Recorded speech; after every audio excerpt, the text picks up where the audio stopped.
Online है या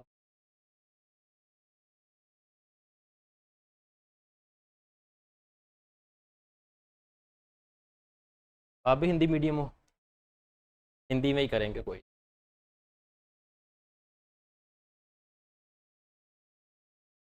bilingual हो जाएगा ना वो।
तो चलिए स्टार्ट करते हैं। ज्योग्राफी से बेसिकली अपने स्टार्ट करना, एक बार मैं ना ब्रीफ ओवरव्यू दे देता हूँ आपको सिलेबस का, कि किस तरह से हम अपना जो करिकुलम है उसको कंप्लीट करने वाले हैं। लाइक जो पहले हम स्टार्ट करेंगे दैट वुड बी ज्योग्राफी। अब ज्योग्राफी में भी आपको पता है एक आपका फिजिकल का पोर्शन है, एक इंडियन ज्योग्राफी का पोर्शन है। तो ये दोनों पोर्शन आपके इंपॉर्टेंट हो जाते हैं in geography, Indian geography and physical geography. After geography हम हिस्ट्री को लेंगे, और हिस्ट्री में भी आपको बता दो सबसे ज्यादा मोस्ट इंपॉर्टेंट पोर्शन है that is the freedom struggle. Freedom struggle plus modern India. और उसके बाद कुछ क्वेश्चंस देखे जाते हैं, बहुत ज्यादा इंपॉर्टेंट नहीं है, that's from medieval India. And lastly your ancient India. अब एंशियंट इंडिया की बात करें तो उससे तो फिर भी कुछ क्वेश्चंस बनते हैं, बट मेडिवल इंडिया से एज सच कोई क्वेश्चन, बहुत रेयरली क्वेश्चंस देखेंगे, बट रीसेंट एग्जामिनेशन वो हमने नहीं देखे। After history will take on economics. Economics basic रहेगा जो आप ऑलरेडी पढ़ चुके हैं 9th क्लास में, 10th क्लास में। And then we will be having the polity section. और कुछ माइन्यूट से क्वेश्चंस होते हैं आपके, जैसे फिजिक्स केमिस्ट्री बायोलॉजी से, थोड़े कंप्यूटर से होते हैं, तो उनको भी हम in the same manner finish करेंगे। तो पहले हम अगर स्टार्ट करें आपके ज्योग्राफी को, तो ज्योग्राफी के अगर हम फिजिकल पोर्शन की बात करें तो फिजिकल में भी आपके ब्रॉडली ज्योग्राफी के 3 टॉपिक्स होते हैं। वन इज योर एटमॉस्फेयर, एक आपका कंपोनेंट होगा एयर का, that is your atmosphere. Component of land, that would be called as the lithosphere. And component of water, that would be called as the hydrosphere. Physical geography आपकी इन 3 topics के round about ही घूमती रहेगी।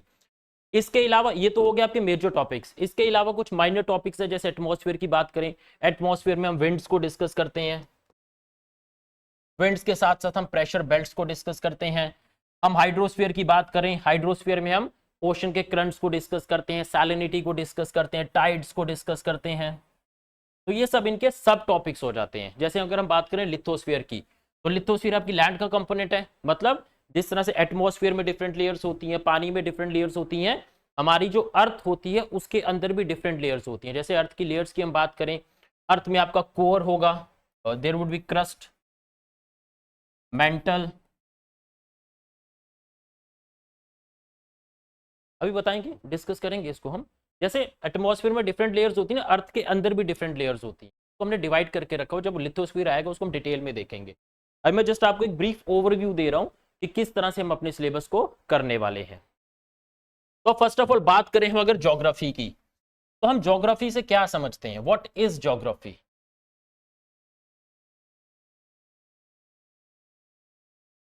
यही spelling है geography का।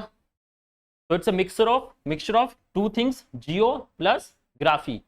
जियो simple terms में, अगर लिटरल सेंस में अगर हम जियो को समझना चाहिए कि जियो क्या चीज है, तो जियो है आपका अर्थ। अर्थ को लिटरल सेंस में हम कहते हैं geo, and graphy means the study. तो क्या हुआ आपका geography, study about the earth. हाँ, अब अर्थ की बात करें तो ऐसा नहीं है अर्थ हम इसी को मानते हैं जिसके ऊपर हम खड़े हैं। अर्थ एक प्लेनेट है, उस प्लेनेट के अंदर सब कुछ आएगा, आपका सोलर सिस्टम आएगा उसके अंदर, उसी के अंदर आपका एयर का कंपोनेंट, एटमॉस्फेयर, यूनिवर्स, वाटर का कंपोनेंट और लैंड का कंपोनेंट भी आपका उसी के अंदर आएगा। तो अब एटमॉस्फेयर हमने देख लिया, सॉरी ज्योग्राफी हमने देख लिया क्या है। अब ये जो मैंने आपको तीन कंपोनेंट्स बताए एटमॉस्फेयर के, एक हवा का कंपोनेंट, एक पानी का कंपोनेंट और एक लैंड का कंपोनेंट। अब इन तीन कंपोनेंट्स के बीच में एक कांस्टेंट इंटरेक्शन होती है। कांस्टेंट इंटरेक्शन किस तरह से, सपोज करो हम तीन सर्कल ले लेते हैं, this is one circle, this is second circle, this is third circle. एक सर्कल अगर मैं बोलता हूं कि भाई ये है एटमॉस्फेयर,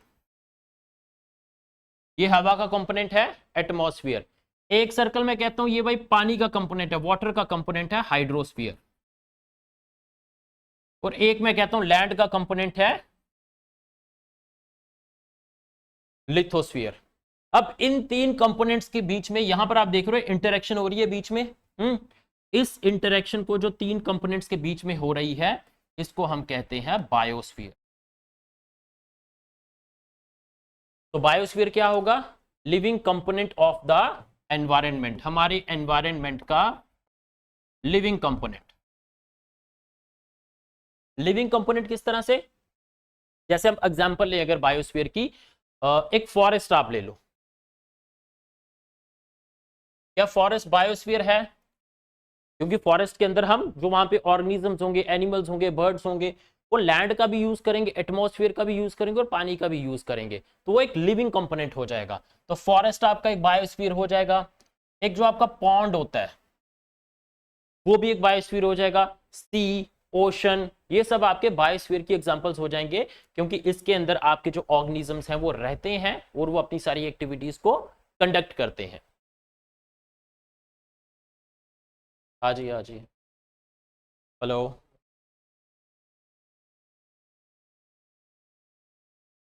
अच्छा अच्छा, ठीक है।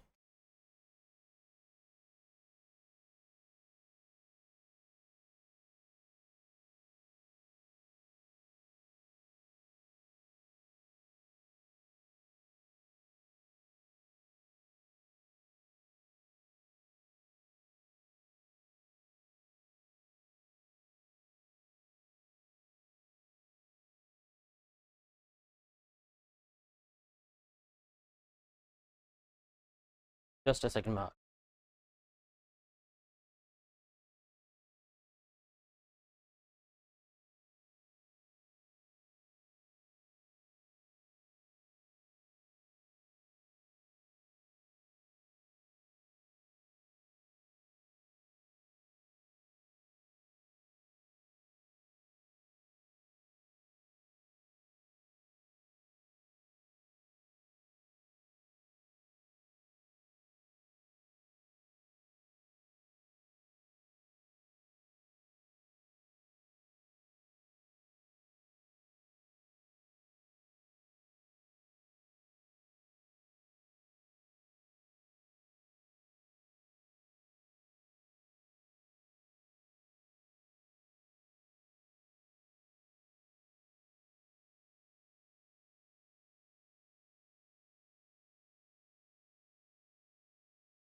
अब आ रही है? ठीक। तो हमारा जो लिथोस्फीयर होता है उसको हम कहते हैं स्थल मंडल। हिंदी में लिथोस्फीयर इज कॉल्ड एज स्थल मंडल। जो हाइड्रोस्फीयर होता है वो होता है जल मंडल। बायोस्फीयर जो होता है वो होता है जीव मंडल। और जो एटमॉस्फेयर होता है वो होता है वायुमंडल। अब हम बात कर रहे हैं एटमॉस्फेयर की। जब एटमॉस्फेयर की बात करते हैं तो एटमॉस्फेयर में सबसे जो मेजर कंपोनेंट है दैट इज एयर, हवा का कंपोनेंट। अब एटमॉस्फेयर है क्या? Atmosphere is a एनवल्प। एनवल्प किसका? गैसेस का एनवल्प। अब मुझे बताओ, अर्थ की दो तरह की मोशंस होती है, रोटेशन एंड रेवोल्यूशन। क्या मतलब होगा रोटेशन का और क्या मतलब होगा रेवोल्यूशन का? अपने एक्सिस पे घूम रही है वो हो गया रोटेशन, सन के आसपास घूम रही है वो हो गया रेवोल्यूशन। अब अर्थ की रोटेशन की बात करें तो अर्थ की स्पीड ऑफ रोटेशन है close to 20,700 kilometre per hour. इतनी स्पीड से अर्थ अपने ही एक्सिस के ऊपर टिल्ट होके रोटेट करती है। रोटेट भी किस तरह से करती है हमारी earth? In a anti clockwise direction. Anti clockwise समझते हो ना? आपकी जो क्लॉक होती है वो इस डायरेक्शन में घूमती है, that is called as the clockwise. अगर उसके ऑपोजिट घूमे कोई चीज उसको हम बोल देते हैं काउंटर क्लॉकवाइज या एंटी क्लॉकवाइज। तो हमारी अर्थ की जो मोशन होती है वो होती है एंटी क्लॉकवाइज। इनफैक्ट जितने भी प्लैनेट्स हमारे सोलर सिस्टम में होंगे वो सारे के सारे घूमेंगे एंटी क्लॉकवाइज डायरेक्शन में। सिवाय दो प्लैनेट्स हैं जो एंटी क्लॉकवाइज नहीं घूमते हैं, one is Uranus, another is Venus. Uranus और वीनस को अगर हम छोड़ दें तो बाकी जितने भी प्लैनेट्स हैं हमारे सोलर सिस्टम में वो हमारी अर्थ की तरह एंटी क्लॉकवाइज डायरेक्शन में घूमते हैं। किसके आसपास? सन के आसपास। अब इतनी स्पीड से हमारी अर्थ रोटेट कर रही है तो जितनी भी बॉडीज हमारी अर्थ के ऊपर प्रेजेंट होंगी उनका क्या होगा? अर्थ उनको बाहर की तरफ फेंकने की कोशिश करेगी। ठीक है। अब एटमॉस्फेयर भी प्रेजेंट है हमारी अर्थ के ऊपर तो एटमॉस्फेयर भी बाहर की तरफ फेंका जाएगा, लेकिन it is the force of gravity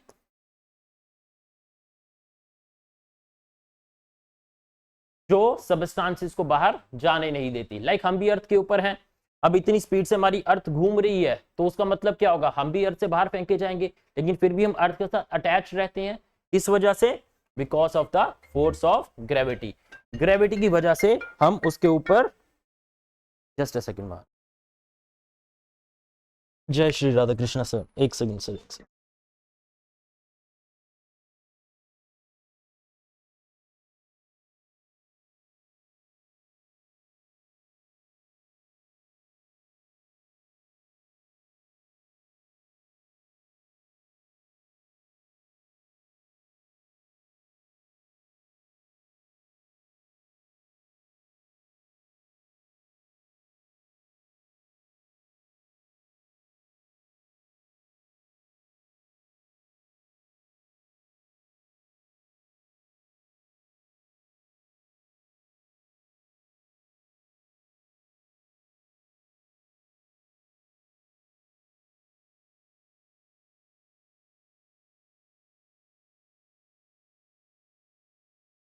ठीक है, तो it is the force of gravity जिसकी वजह से जो एयर है, जो एटमॉस्फेयर है, वो हमारी अर्थ के साथ अटैच रहता है। अगर फोर्स ऑफ ग्रेविटी नहीं होगी तो एटमॉस्फेयर भी हमारी अर्थ के साथ जुड़कर नहीं रह सकता। तो क्या हुआ atmosphere? Atmosphere is a envelope of gases that surrounds the earth and it is bound to the earth by the force of gravity. इस तरह से हम अपने एटमॉस्फेयर को समझते हैं। अब एटमॉस्फेयर की हम बात करें तो हमारे एटमॉस्फेयर में कुछ कंपोनेंट्स होते हैं। देयर आर सम की components in the atmosphere. Like अभी मैंने आपको क्या बताया एटमॉस्फेयर क्या है? एनवल्प है। किसका एनवल्प है? गैसेस का। तो वो गैसेस जो हैं वो इंपॉर्टेंट कंपोनेंट हो जाएगा आपके एटमॉस्फेयर का। जैसे एक गैस है, अच्छा चलो मुझे बताओ सबसे ज्यादा गैस कौन सी प्रेजेंट है हमारे एटमॉस्फेयर में? Nitrogen gas is the gas having the biggest concentration, close to 78% जो कॉन्सेंट्रेशन होती है हमारे एटमॉस्फेयर में, दैट इज नाइट्रोजन। नाइट्रोजन के बाद जो सबसे ज्यादा गैस प्रेजेंट है दैट इज ऑक्सीजन। ऑक्सीजन की कॉन्सेंट्रेशन की बात करें तो क्लोज टू 20.85%, मतलब ऑलमोस्ट 21% ऑक्सीजन की कंसेंट्रेशन हमारे एटमॉस्फेयर में है। तो 99% अगर हम कंसेंट्रेशन की बात करें तो वो तो यही दो गैसेस हो जाएंगी 99% कंपोजिशन। उसके बाद माइन्यूट क्वांटिटी में कुछ और गैसेस प्रेजेंट होती हैं, like there is argon, carbon dioxide, जो जीरो, आर्गॉन की बात करें तो इट इज 0.93%, कार्बन की बात करें तो 0.04%। अब क्वांटिटी तो माइन्यूट है इन गैसेस की, लेकिन फिर भी हमारे एटमॉस्फेयर में ये गैसेस बहुत इंपॉर्टेंट रोल प्ले करती हैं। जैसे हम बात करें कार्बन डाइऑक्साइड की, तो बताएगा कार्बन डाइऑक्साइड का क्या इंपॉर्टेंट रोल है हमारे एटमॉस्फेयर में। एक तो जो फोटोसिंथेसिस का प्रोसेस है उसमें कार्बन डाइऑक्साइड एक इंपॉर्टेंट रोल प्ले करता है, ठीक है। Second important function is heat trapping. Heat trap करना मतलब हीट को स्टोर करके रखना। अब एक बात समझ लो, अर्थ के ऊपर जो हीट है वो कहां से आ रही है? सन से। जो रेडिएशन है वो सन से आ रही है। तो वो रेडिएशन जब आपके सन से आती है तब हम उसको बोलते हैं short wave solar insolation.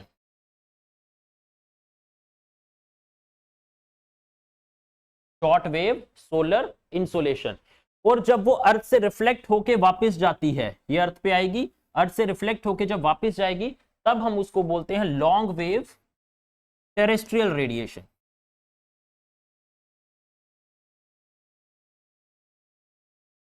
Terrestrial मतलब that is related to the earth. Sun से आई short wave solar insolation, earth से रिफ्लेक्ट होके वापस गई लॉन्ग वेव टेरेस्ट्रियल रेडिएशन। इतना क्लियर है? अब ये रेडिएशन आ रही है, बीच में है एटमॉस्फेयर। जो रेडिएशन सन से आ रही है एटमॉस्फेयर उसके लिए ट्रांसपेरेंट है। ट्रांसपेरेंट का मतलब एटमॉस्फेयर उस रेडिएशन को रोकेगा नहीं, वो as it is pass on हो जाएगी। जब वो अर्थ से रिफ्लेक्ट होके वापस जाएगी तो आपका जो एटमॉस्फेयर है वो बन जाएगा ओपेक। समझे इस बात को? आती हुई रेडिएशन के लिए ट्रांसपेरेंट, जाती हुई रेडिएशन के लिए ओपेक। ओपेक का मतलब उसको रोक लेगा, जाने नहीं देगा। अब एटमॉस्फेयर में ऐसा क्या है जो रेडिएशंस को रोक रहा है, वापस नहीं जाने दे रहा? These are the green house gases.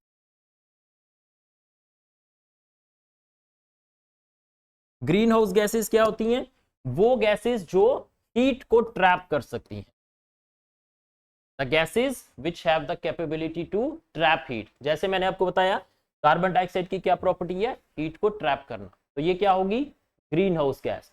हमारे एटमॉस्फेयर में ये गैसेस प्रेजेंट होती हैं जो हीट को ट्रैप करती हैं, और इसी की वजह से हमारा जो एटमॉस्फेयर है वो हीट अप होता है।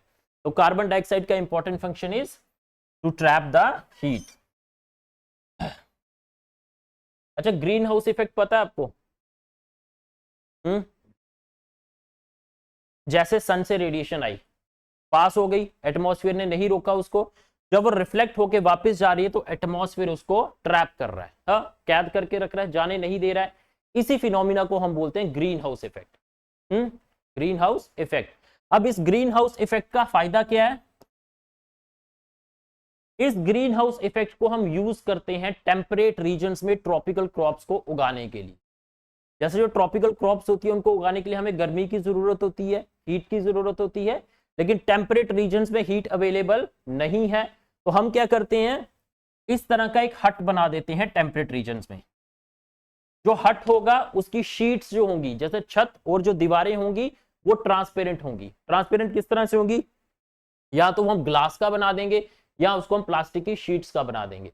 उससे क्या होगा, सन की लाइट अंदर आएगी तो जरूर, लेकिन जब वो बाहर जाने की कोशिश करेगी तो ये शीट उसको ब्लॉक कर देगी। तो इन शॉर्ट ये एक ग्रीन हाउस की तरह काम करेगा जो हट हमने बनाया। और इस हट के अंदर हम क्या करते हैं, क्रॉप्स को लगाते हैं, या जो ट्रॉपिकल प्लांट्स होंगे उनको हम यहां पर लगाएंगे। ट्रॉपिकल और टेम्परेट रीजन समझते हो कि नहीं?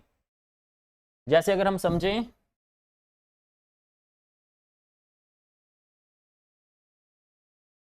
ये सपोज कर लो 0 डिग्री से जो आपके ग्लोब को लाइन डिवाइड करती है उसको हम क्या बोलते हैं? इक्वेटर। ये सपोज कर लो आपका है इक्वेटर। इक्वेटर के ऊपर 23.5 डिग्री नॉर्थ और 23.5 डिग्री साउथ में हमने एक लाइन को ड्रॉ कर दिया। ये आपका 23.5 डिग्री नॉर्थ, 23.5 डिग्री साउथ। ये दो लाइंस हमने ड्रॉ कर दी, इनको हम कहते हैं, जो नॉर्थ में ड्रॉ की दैट इज कैंसर,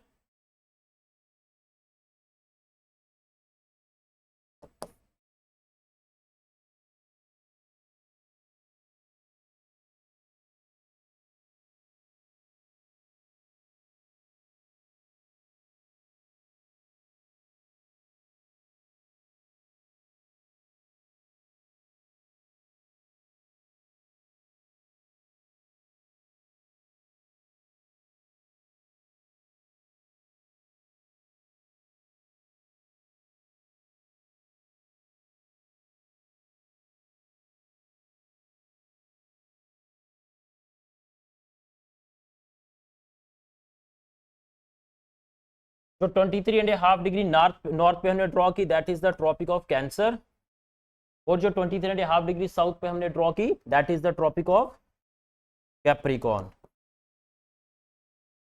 अब इस बीच का जो रीजन है 23.5 डिग्री नॉर्थ और 23.5 डिग्री साउथ के बीच का जो रीजन है, इस रीजन को हम कहते हैं ट्रॉपिकल रीजन। ठीक है, 23.5 डिग्री नॉर्थ कैंसर के बीच में और 23.5 डिग्री साउथ कैप्रिकॉर्न के बीच का जो रीजन है that is called as the आपका ट्रॉपिकल रीजन। अब एक लाइन हम ड्रॉ कर देते हैं यहां पे 66.5 डिग्री पे, यहां पर भी 66.5 डिग्री पे। This is 66.5 degree north, this is 66.5 degree south. इस लाइन को क्या बोलते हैं? This line is called as the Arctic line, this line is called as the Antarctic line.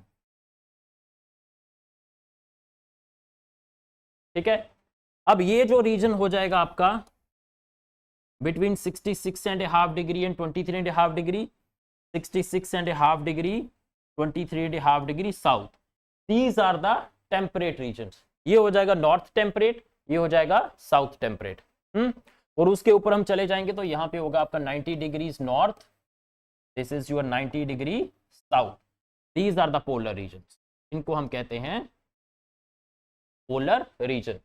अब आपको जो सन है ना वो कहां से कहां तक मूव करता है? बिटवीन 23.5 डिग्री नॉर्थ और 23.5 डिग्री साउथ, इसके बीच में ही आपका सन मूव करता है। मतलब आपका सन कभी भी 23.5 डिग्री नॉर्थ के ऊपर नहीं जाएगा, पोलर रीजन्स पे नहीं जाएगा। तो जो डायरेक्ट लाइट है सन की वो पड़ेगी ट्रॉपिकल रीजन में। टेम्परेट रीजन में किस तरह से लाइट पड़ेगी? Slanting light. अब लाइट स्लांटिंग होगी तो उसके अंदर क्या होगा? डिफ्यूजन ज्यादा होगा, तो सन की जो लाइट होगी वो कम पहुंचेगी नीचे। ठीक है, तो इस वजह से जैसे जैसे हम इक्वेटर से दूर जाते हैं आपका जो टेम्परेचर है वो डिक्रीज करता है। ठीक है, तो बेसिकली समझा मैं आपको ग्रीन हाउस इफेक्ट रहा था। तो ग्रीन हाउस इफेक्ट हमने नेचर से मोटिवेट होके ही क्रिएट किया। तो अभी तक हमने देखा एक component of the atmosphere that was carbon dioxide. दूसरे कंपोनेंट की बात करें तो दैट इज वाटर वेपर। अब वाटर वेपर का कार्बन डाइऑक्साइड की तरह ही एक इंपॉर्टेंट रोल है, that is the trapping of heat. ये भी हीट को ट्रैप करेगा। ठीक है, और इसका एक और इंपॉर्टेंट फंक्शन है that is the hydrological cycle.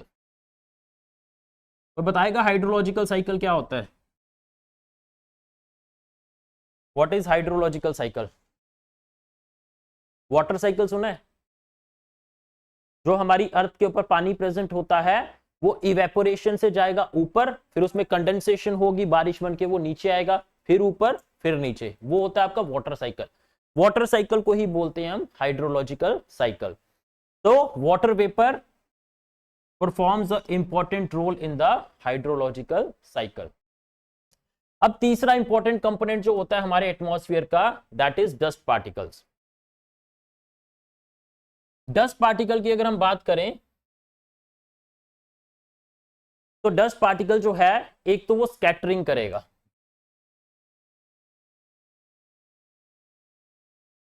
Scattering मतलब जो सन से रेडिएशन आ रही है उसको अब्सॉर्ब करके स्कैटर करना। कभी कभी आपने सुबह और शाम के टाइम के ऊपर देखा होगा जो हमारे सन का सन एटमॉस्फेयर का जो कलर होता है वो कुछ रेड और ऑरेंज कलर का हमें दिखता है, रेड एंड ऑरेंज। ठीक है, तो वो किस वजह से होता है? Because of the scattering of sunlight bye dust particle, जो डस्ट पार्टिकल्स हैं वो सनलाइट को स्कैटर करते हैं, उसकी वजह से कलर रेड और ऑरेंज हमें दिखता है। एक और इंपॉर्टेंट फंक्शन होता है डस्ट पार्टिकल्स का, दैट इज वो कंडेंसेशन न्यूक्लियाई की तरह एक्ट करते हैं।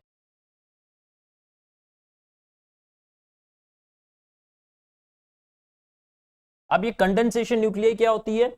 मैंने आपको बताया इवेपोरेशन में क्या होता है, अर्थ के ऊपर जो पानी है वो इवेपोरेट होके ऊपर जाएगा।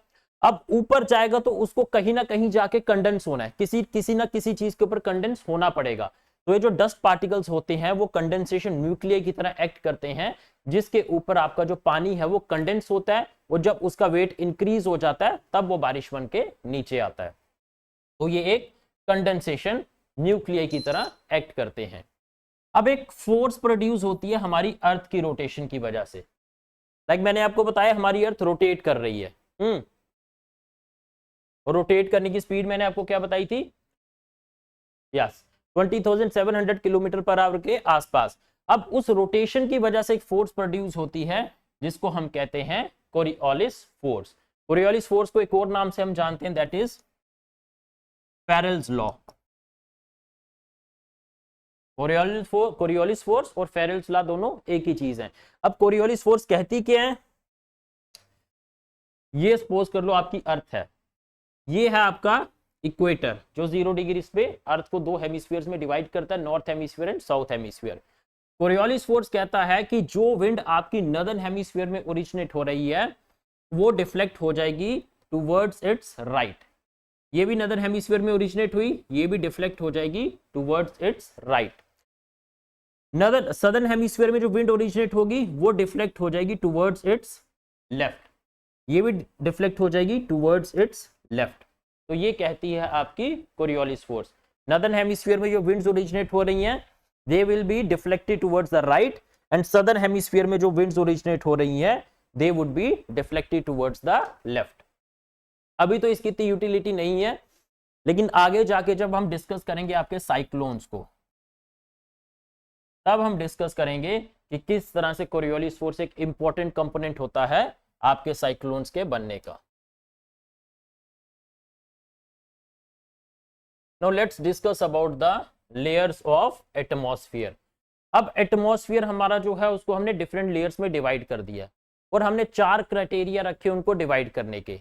एक, हम अपने एटमॉस्फेयर को डिवाइड करते हैं on the basis of composition, density के बेसिस के ऊपर, प्रेशर के बेसिस के ऊपर, और टेम्परेचर वेरिएशंस के बेसिस के ऊपर। एक कंपोजिशन, कंपोजिशन की बात करें तो कंपोजिशन के बेसिस पे हमने एटमॉस्फेयर को डिवाइड कर दिया 2 लेयर्स में। One is your homosphere, another is your heterosphere. In 2 layers में कंपोजिशन के बेसिस के ऊपर हमने अपने एटमॉस्फेयर को डिवाइड कर दिया। अब होमोस्फीयर में फर्दर 3 लेयर्स आ जाएंगी। सबसे बॉटम मोस्ट लेयर आपके एटमॉस्फेयर की that is troposphere, then your stratosphere, then your mesosphere. Heterosphere में भी 2 लेयर्स आ जाएंगी आपकी, थर्मो एंड एक्सोस्फीयर। तो कुल मिला के ये 5 लेयर्स होती हैं आपके एटमॉस्फेयर में, troposphere, stratosphere, mesosphere, thermosphere and exosphere. सबसे बॉटम मोस्ट लेयर जो होगी ट्रोपोस्फीयर, उसके ऊपर स्ट्रेटोस्फीयर, उसके ऊपर मीजोस्फीयर, और उसके ऊपर थर्मोस्फीयर, और सबसे टॉप के ऊपर होगी एक्सोस्फीयर। एक्सोस्फीयर जो होती है वो आपकी फिर जाके आगे मर्ज हो जाती है आपकी स्पेस में। तो इस तरह से एटमॉस्फेयर को हम डिफरेंट लेयर्स में डिवाइड करते हैं।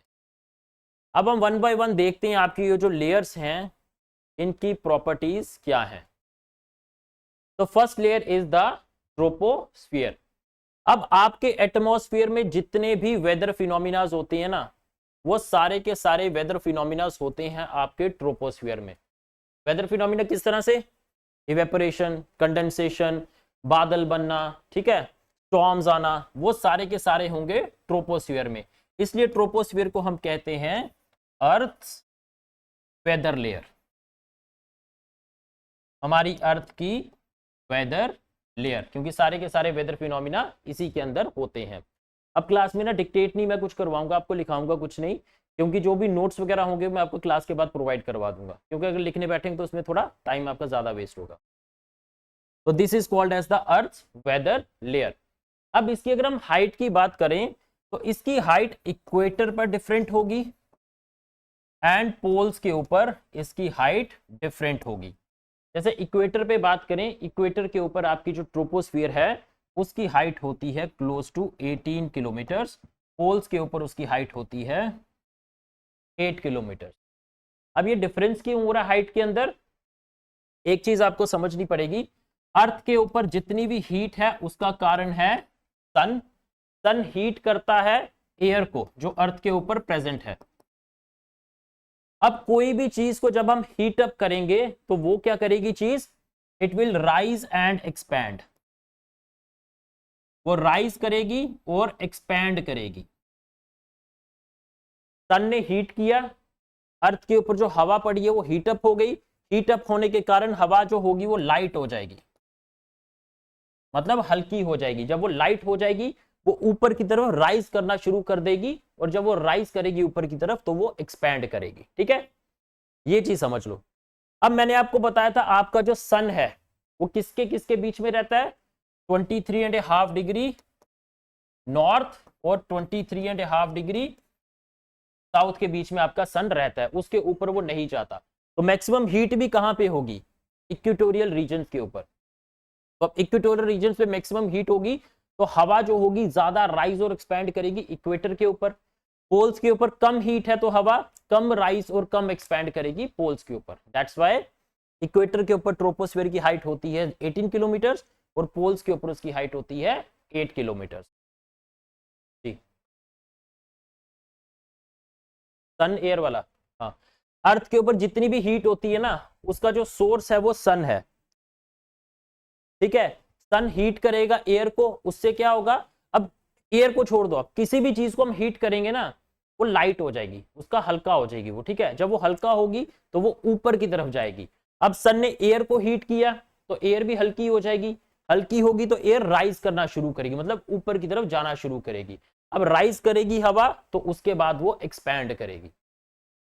अब एक्सपैंड क्यों करती है उसका एक अलग कॉन्सेप्ट है, लेकिन आपके एग्जाम के लिए वो रेलिवेंट नहीं है, ज्यादा डेप्थ में हम नहीं जाएंगे, जस्ट बेसिक्स ही हैं उसी को हम कवर करेंगे। ठीक है, तो आप इतना याद रखो बस, सन ने हवा को हीटअप किया, हीटअप किया तो वो राइज करेगी और एक्सपैंड करेगी।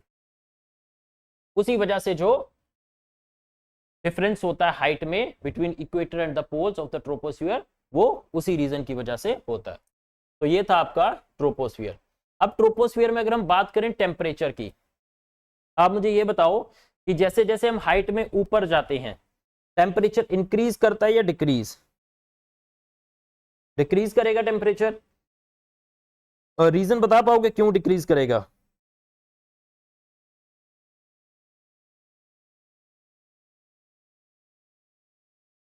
क्या कम हो जाता है? ऑक्सीजन। नहीं, ऑक्सीजन तो ठीक है कम होगा, बट उसकी वजह से टेम्परेचर पर क्या असर पड़ेगा?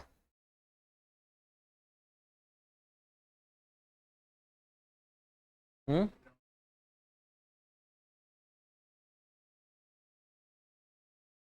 ठीक है, पार्शली करेक्ट, गलत नहीं बोल रहे हो बट पार्शली करेक्ट। थोड़ा और कोशिश करो, हिंट दे दूं? चलो मैं बता ही देता हूं फिर पूरा। अब मैंने आपको बताया कि जो सन से रेडिएशन आ रही है वो अर्थ से रिफ्लेक्ट होके वापस जाती है। ठीक है, इतना क्लियर है। और मैंने आपको बताया जो एटमॉस्फेयर है वो ट्रांसपेरेंट है जो सन से रेडिएशन आ रही है उसके लिए, लेकिन जब ये रेडिएशन रिफ्लेक्ट होके वापस जाएगी तो एटमॉस्फेयर उसको ब्लॉक करेगा। तो यही रेडिएशन जो अर्थ से रिफ्लेक्ट होके वापस जाती है वो एटमॉस्फेयर को हीट अप करती है। अब जैसे जैसे ये रेडिएशन अर्थ से रिफ्लेक्ट होके वापस जा रही है दूर दूर, उसकी इंटेंसिटी कम हो रही है। यहां पे इंटेंसिटी उसकी ज्यादा थी, जैसे जैसे ऊपर जाएगी उसकी इंटेंसिटी कम हो जाएगी, मतलब उसकी हीट कम हो जाएगी। तो मतलब अर्थ के पास ज्यादा हीट होगी, जैसे जैसे हम अर्थ से दूर जाएंगे हीट भी कम होती जाएगी। एक तो रीजन ये हो गया कि जैसे हम अर्थ की सरफेस से दूर जाते हैं टेम्परेचर डिक्रीज क्यों करता है। दूसरा रीजन इसके लिए ये होता है डेंसिटी। जैसे जैसे हम अर्थ से दूर जाएंगे डेंसिटी डिक्रीज करेगी। अर्थ की सरफेस के पास हम हैं, डेंसिटी ज्यादा है, अर्थ से दूर गए डेंसिटी हो गई कम। इतना समझ लिया। अब डेंसिटी कम होगी तो उसकी वजह से टेम्परेचर कैसे कम हो जाएगा? डेंसिटी ज्यादा होने का मतलब है कि हवा के अंदर जो पार्टिकल्स हैं वो एक दूसरे के पास पास है। डेंसिटी कम होने का मतलब वो पार्टिकल्स दूर दूर हैं। अब एक कॉन्सेप्ट होता है जिसको हम बोलते हैं कंडक्शन।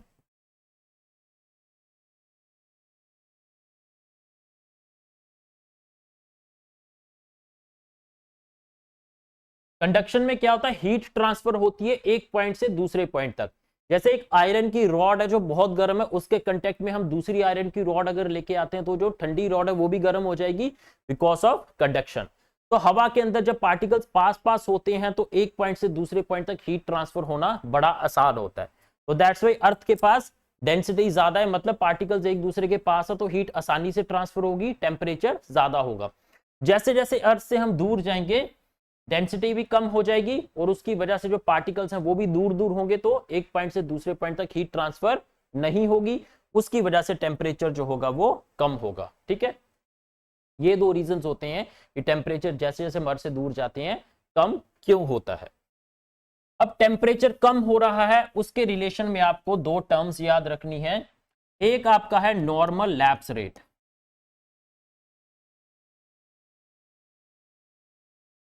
मैंने आपको बताया कि हम अर्थ से दूर जा रहे हैं तो टेम्परेचर डिक्रीज हो रहा है। ठीक है, उस टेम्परेचर डिक्रीज को हम कहते हैं नॉर्मल लैप्स रेट, जिसकी वैल्यू कितनी होती है? 6.5 डिग्री सेल्सियस पर किलोमीटर।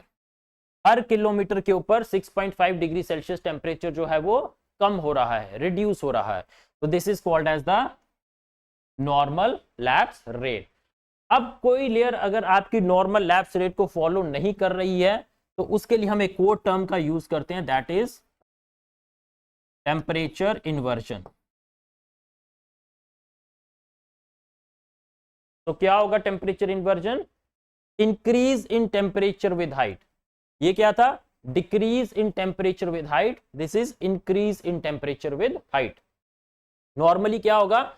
जैसे जैसे हम एटमॉस्फेयर में ऊपर जाएंगे आपका टेम्परेचर डिक्रीज होगा, मतलब नॉर्मल लैप्स रेट होगा। लेकिन अगर टेम्परेचर डिक्रीज ना हो, डिक्रीज होने की बजाय इंक्रीज हो जाए, उसको हम कह देंगे टेम्परेचर इन्वर्जन। तो पहली लेयर हमने देखी ट्रोपोस्फियर। ट्रोपोस्फियर में टेम्परेचर डिक्रीज हो रहा है विद इंक्रीजिंग हाइट, तो उसमें क्या होगा? नॉर्मल लैप्स रेट होगा या टेम्परेचर इन्वर्जन होगा? नॉर्मल लैप्स रेट होगा उसमें। ठीक है, तो this is about troposphere. Conduction वाला देखो, तीन तरह के प्रोसेस होते हैं हमारे पास। एक तो हो गया कंडक्शन, एक होता है रेडिएशन, और एक होता है आपका advection, sorry convection.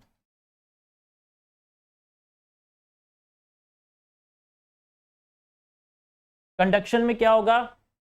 Heat transfer तभी होगी जब पार्टिकल्स दोनों एक दूसरे के क्लोज कांटेक्ट में हैं। अगर वो दूर दूर हैं तो हीट कंडक्ट नहीं होगी। जैसे मैंने आपको आयरन रॉड की एग्जांपल दी थी, अगर आयरन की रॉड कांटेक्ट में है तो ही हीट ट्रांसफर होगी, अगर वो दूर दूर है तो हीट ट्रांसफर नहीं होगी।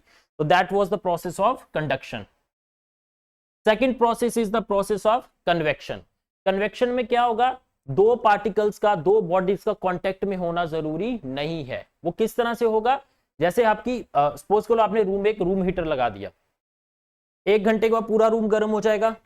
अब उसमें कोई जो पार्टिकल्स हैं वो एक दूसरे के कांटेक्ट में तो है नहीं, हाँ दूर दूर है। तो उससे क्या होगा कि जो हवा के अंदर पार्टिकल्स प्रेजेंट हैं वो एक पॉइंट से दूसरे पॉइंट तक हीट को ट्रांसफर करेंगे। जैसे रूम हीटर अगर यहां पे लगा है, उसने क्या करना है? जो उसके पास की हवा है उसको गर्म करना है, उसकी पास की हवा ने अगली पास की हवा को गर्म करना है, उस तरह से लास्ट पॉइंट तक भी हीट पहुंचेगी। That is the process of convection, जिसमें दो मटेरियल्स का पास में होना जरूरी नहीं होता है। अब जो सन है, सन से जो हमारे पास हीट आती है that comes through the process of radiation, जिसको किसी भी मीडियम की जरूरत नहीं है। तो that is basically the difference between conduction, radiation and convection. अब क्लियर है? चलिए नेक्स्ट लेयर देखते हैं हम, that is stratosphere.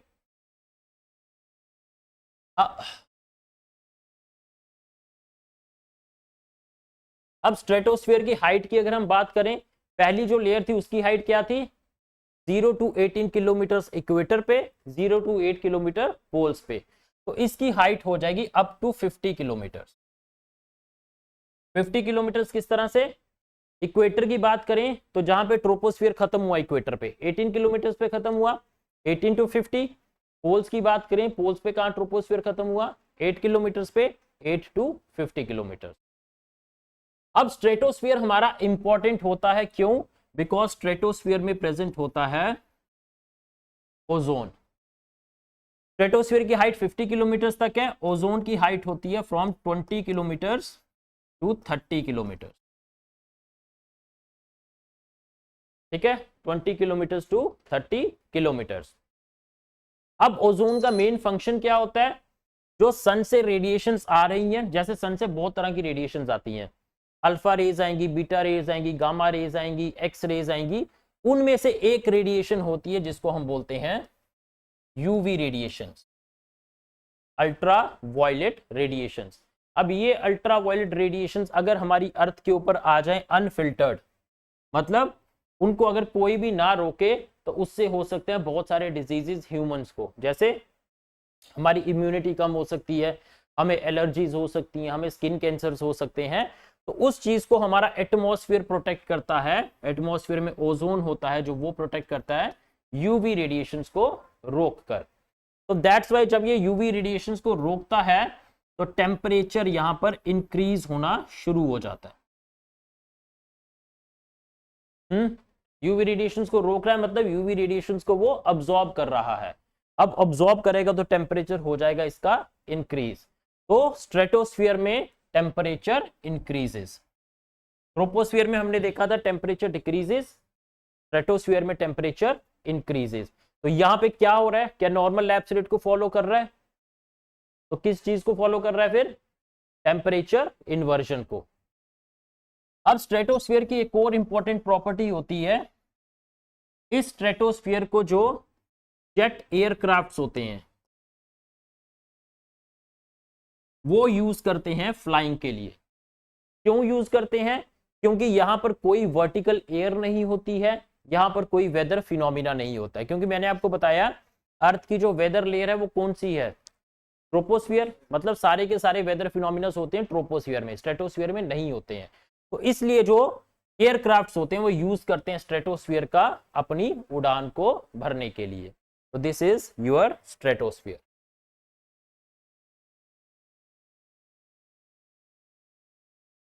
Third layer आ जाती है आपकी मीजोस्फीयर। अब मीजोस्फीयर की हाइट की बात करें तो आपका स्ट्रेटोस्फीयर कहां पे खत्म हुआ था, 50 किलोमीटर पे, तो इसकी हाइट हो जाएगी आपकी 50 टू 80 किलोमीटर, 50 से 80 किलोमीटर पे होगा आपका मीजोस्फीयर। अब मीजोस्फीयर में टेम्परेचर अगर हम देखेंगे तो एक बार फिर से यहां पे टेम्परेचर डिक्रीज होगा। रीजन वही जिस रीजन के कारण ट्रोपोस्फीयर में टेम्परेचर डिक्रीज हो रहा था, उसी कारण यहां पे भी टेम्परेचर जो है वो डिक्रीज होगा। अब डिक्रीज होकर टेम्परेचर यहां पे पहुंच जाता है 90 डिग्री सेल्सियस तक। तो this mesosphere is called as the coldest layer of atmosphere. हमारे एटमॉस्फेयर की जो कोल्डेस्ट लेयर है दैट इज मीजोस्फीयर। अब मीजोस्फीयर की एक प्रॉपर्टी होती है, इसमें जो आपके मीटियोर्स होते हैं वो जलना शुरू होते हैं। अब सवाल आता है कि मीटियोर्स होते क्या हैं, एस्ट्रॉइड समझते हो, जैसे हमारा जो कितने प्लैनेट्स हैं हमारे, टोटल कितने प्लैनेट्स हैं,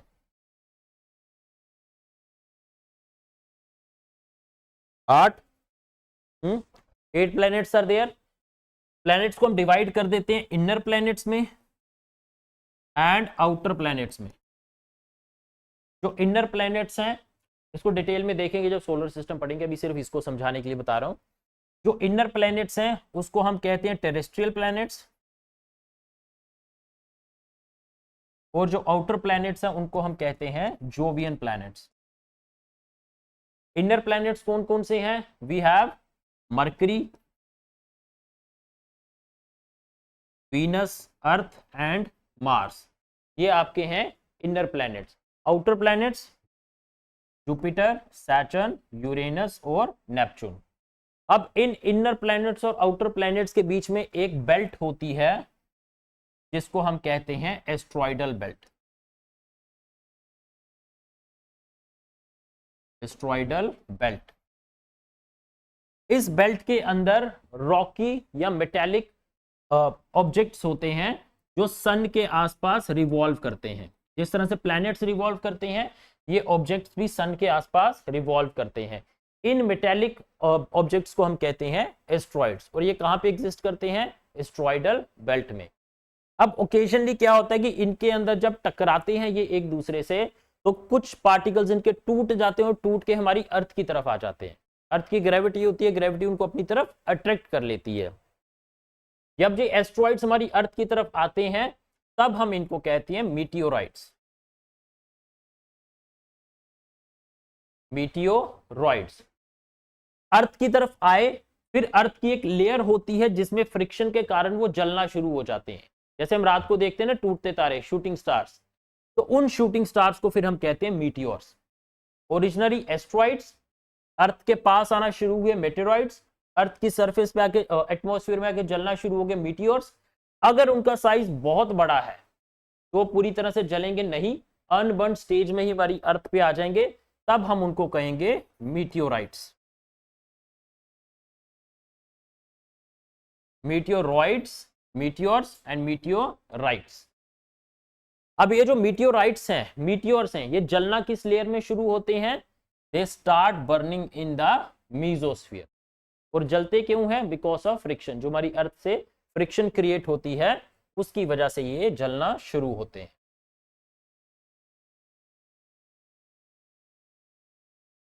कोल्डेस्ट लेयर है लेकिन उसमें फ्रिक्शन हो रहा है, बहुत ज्यादा फ्रिक्शन हो रहा है। अब इस वजह से नहीं जल रहे हैं वो कि वहां पे हीट है, यहाँ पर ठंडा नहीं, वो हवा जो उसमें फ्रिक्शन क्रिएट हो रही है उसकी वजह से जल रहे हैं।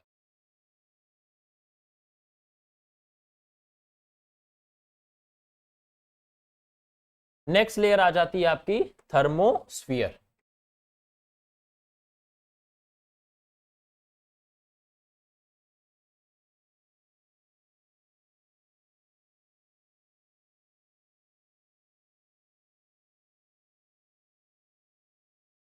अब थर्मोस्फीयर की बात करें हम, थर्मोस्फीयर में एक बार फिर से आपका जो टेम्परेचर है वो इंक्रीज होना शुरू हो जाएगा। अब यहाँ पे टेम्परेचर इंक्रीज क्यों हो रहा है? Because there is the presence of gas molecules. यहाँ पर गैस मॉलिक्यूल्स प्रेजेंट होते हैं जो एक बार फिर से हीट को अब्सॉर्ब करके उसको गर्म कर देते हैं लेयर को। गैस मॉलिक्यूल्स के साथ साथ यहाँ पर आपका प्रेजेंट होता है आयनोस्फीयर। और आयनोस्फीयर क्या है? जो पार्टिकल्स उसमें प्रेजेंट होते हैं वो सन की लाइट को अब्सॉर्ब करके चार्ज हो जाते हैं, मतलब वो पार्टिकल्स आयंस में कन्वर्ट हो जाते हैं। उस वजह से भी इस लेयर की हीट इंक्रीज होना शुरू हो जाती है। अब देखो इसमें कंफ्यूज मत हो। पहली लेयर हमने देखी ट्रोपोस्फियर, उसके ऊपर कौन सी लेयर थी? स्ट्रेटो, मीजोस्फियर, फिर थर्मोस्फियर। अब टेम्परेचर देखो किस तरह से चेंज हो रहा है। ट्रोपोस्फियर में कम होगा, स्ट्रेटोस्फियर में इंक्रीज करेगा, मीजोस्फियर में फिर डिक्रीज करेगा, थर्मोस्फियर में फिर इंक्रीज करेगा। ऑल्टरनेट पैटर्न में चल रहा है, ठीक है। और उसके बाद जो हम नेक्स्ट लेयर देखेंगे एक्सोस्फियर, उसमें भी टेम्परेचर इंक्रीज करेगा। थर्मोस्फियर का रीजन हमने देख लिया, इसमें टेम्परेचर इंक्रीज क्यों कर रहा है? क्योंकि इसमें गैस मॉलिक्यूल्स और आयनोस्फीयर हैं जो सन की लाइट को अब्सॉर्ब करते हैं और हीट अप हो जाते हैं। तो इसकी अगर हम हाइट की बात करें, आपका जो मीजोस्फीयर था वो किस पे खत्म हुआ था? 80 पे खत्म हुआ था। तो इसकी हाइट हो जाएगी फ्रॉम 80 किलोमीटर टू 600 किलोमीटर, ठीक है। 80 किलोमीटर टू 600 किलोमीटर। अब मैंने आपको बताया कि इसमें टेम्परेचर जो है वो इंक्रीज होगा। इंक्रीज होकर टेम्परेचर पहुंच जाता है 1500 डिग्री सेल्सियस तक। अब वाटर का बॉइलिंग पॉइंट क्या होता है? 100 डिग्री सेल्सियस। तो सोचो 1500 डिग्री सेल्सियस तक कितना ज्यादा टेम्परेचर पहुंच जाएगा। लेकिन फिर भी इतना ज्यादा टेम्परेचर होने के बावजूद भी जो हमें हीट फील होनी चाहिए, हमें यहां पर वो हीट फील नहीं होती। Reason is density.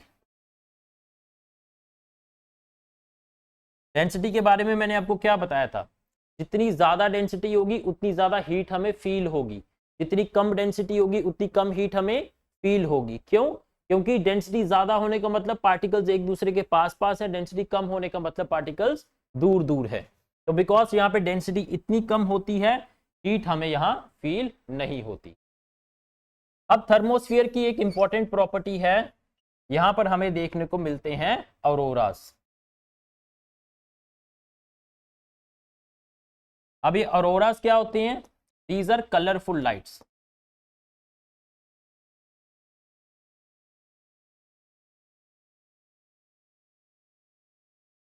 सन से आते हैं सोलर फ्लेयर्स, जिनको हम बोलते हैं आग के तूफान। जो सोलर फ्लेयर जब हमारी अर्थ की तरफ आते हैं, हमारी अर्थ के पास होती है मैग्नेटिक फील्ड, उस मैग्नेटिक फील्ड से वो सोलर फ्लेयर करते हैं इंटरेक्ट, जिसकी वजह से केमिकल रिएक्शंस प्रोड्यूस होती हैं, और वो केमिकल रिएक्शंस का बाई प्रोडक्ट होता है कलरफुल लाइट्स, जिसको हम कहते हैं ऑरोरास। दो तरह के आपके ऑरोरास होते हैं, वैसे एग्जाम के लिए जरूरी नहीं है, फिर भी सुन लो। एक हम बोलते हैं उसको ऑरोरा बोरियालिस, जो नदर्न हेमिस्फीयर में होता है, ऑरोरा ऑस्ट्रियालिस जो सदर्न हेमिस्फीयर में होता है। नदर्न हेमिस्फीयर में क्लोज टू कनाडा के पास हमें देखने को मिलता है लाइट शो, और सदर्न हेमिस्फीयर में हमें ऑस्ट्रेलिया के पास देखने को मिलता है। तो दिस इज द थर्मोस्फियर। अब बात करते हैं आइनोस्फीयर की। वैसे टोटली हमने देखा देयर आर 5 लेयर्स, 5 लेयर्स होती हैं। कौन कौन सी? सबसे बॉटम पे ट्रोपोस्फियर, उसके ऊपर stratosphere, mesosphere, thermosphere and exosphere. अब ये जो आइनोस्फीयर होता है ना, ये एक ओवरलैपिंग लेयर होती है। जैसे अगर हम इस तरह से देखें, ये अगर आप एक क्रॉस सेक्शनल एरिया बना लो अपनी अर्थ का, इसको 5 लेयर्स में डिवाइड कर दो, 1 2 3 4 एंड 5। सबसे जो बॉटम मोस्ट लेयर है वो मैंने आपको बताया है आपकी ट्रोपोस्फियर, उसके ऊपर स्ट्रेटो, फिर after that your thermosphere and exosphere. अब ये आइनोस्फियर है, ये एक ओवरलैपिंग लेयर है, किसके बीच में? आपके थर्मोस्फियर और मीजोस्फियर के बीच में। इस तरह से अलग से कोई सेपरेट लेयर नहीं है, बट एक ओवरलैपिंग लेयर है, जो मेजॉरिटी ज्यादातर आपके थर्मोस्फियर में होती है और थोड़ा सा पोर्शन उसका मीजोस्फियर में होता है। और इसका इंपॉर्टेंट फंक्शन क्या होता है, इंपॉर्टेंट रोल क्या प्ले करती है? बेसिकली इसमें होते पार्टिकल्स ही हैं, सन की लाइट से वो चार्ज हो जाते हैं। पार्टिकल्स होती हैं इसके अंदर जो सन की लाइट से they become charged, and these charge particles are called as ions. इन्हीं चार्ज पार्टिकल्स को हम कहते हैं आयंस। अब इनका रोल क्या होता है? They play a important role in radio communication.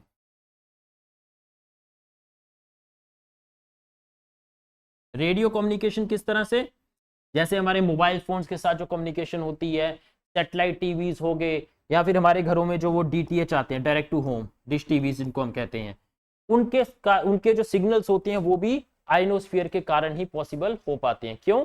क्योंकि हम सिग्नल्स अर्थ से भेजते हैं, वो आइनोस्फीयर तक जाके वापस रिफ्लेक्ट होते हैं, तभी तो हमारी जो रेडियो कम्युनिकेशन है वो बिकम पॉसिबल।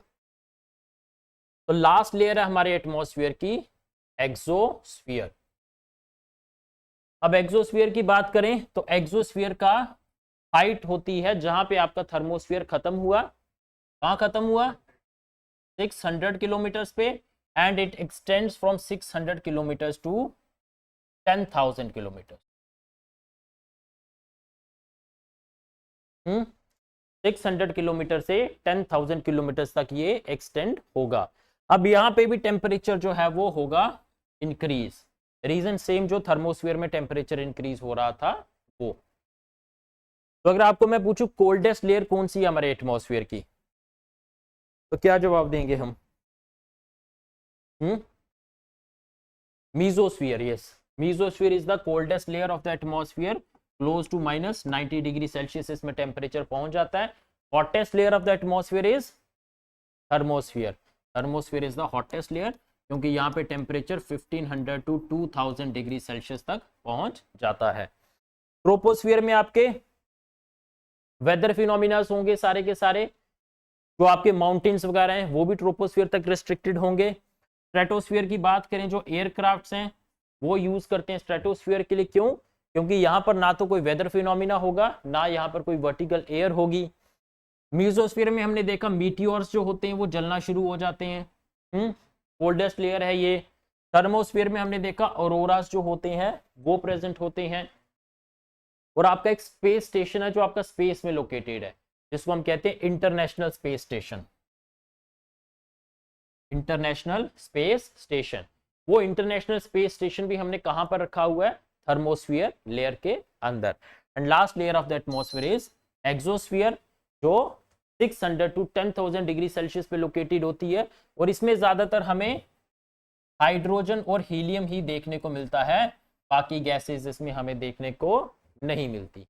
तो this is the broad overview of the different layers of atmosphere. जी,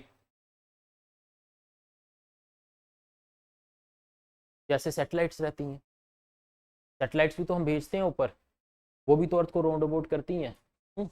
अब ये जो सैटेलाइट्स होती हैं ये एटमॉस्फेयर में इस तरह से रहती है, एक तो फ्यूल की जरूरत पड़ती है उनको, ठीक है, और उनको हम ऐसी इंक्लिनेशन में रखते हैं कि अर्थ की ग्रेविटी भी उस पर एक्ट करती रहे और सन की ग्रेविटी भी एक्ट करती रहे। ना सन उसको पूरी तरह से अपनी तरफ खींच सके, ना अर्थ उसको पूरी तरह से अपनी भी तरफ खींच सके, वो बीच में एक अटका रहे और अर्थ को रिवॉल्व करता रहे। उसी तरह से जो इंटरनेशनल स्पेस स्टेशन है वो भी हमने थर्मोस्फीयर में रखा हुआ है। अब टेम्परेचर देख लेते हैं, यहाँ पे डिक्रीज कर रहा था ट्रोपोस्फीयर में, स्ट्रेटोस्फीयर में इंक्रीज करेगा, मीजोस्फीयर में डिक्रीज करेगा, थर्मोस्फीयर और एक्सोस्फीयर में इंक्रीज करेगा। इसमें कोई डाउट तो नहीं है? ठीक है। अब इसमें लास्ट कॉन्सेप्ट जो हमको सीखना है, that last concept is,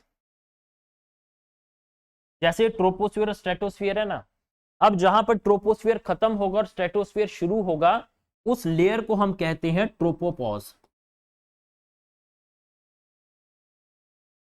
tropopause का मतलब है कि टेम्परेचर कंडीशंस कांस्टेंट है, ना टेम्परेचर इंक्रीज कर रहा है ना टेम्परेचर डिक्रीज कर रहा है। सिमिलरली जहां पर स्ट्रेटोस्फीयर खत्म होगा, मीजोस्फीयर शुरू होगा, that would be the stratopause. Same, ना टेम्परेचर इंक्रीज कर रहा है ना डिक्रीज कर रहा है, वो कांस्टेंट है। यहां पर होगा मीजोपॉज और ऊपर होगा थर्मोपॉज। बस यही समझना है हमें इसमें। चलिए इन क्वेश्चंस को देखते हैं। देखिए, which of the following are true regarding ionosphere?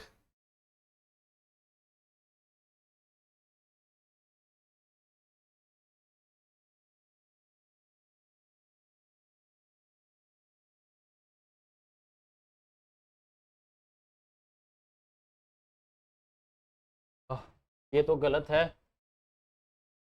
Yes, very good, second and 3 are correct. इन गैसेस को जो हमारे एटमॉस्फेयर में प्रेजेंट है, इनको अरेंज करो।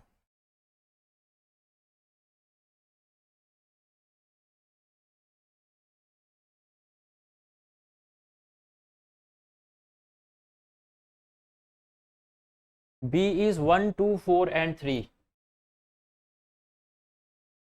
क्वेश्चन सही तरह से पढ़ा? एक बार फिर से जरा रीड करो क्वेश्चन को।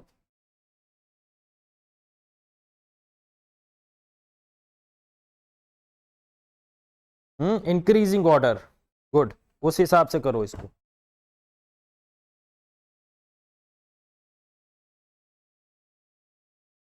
3 4 2 1, 3 4 2 1, यस, अब सही है।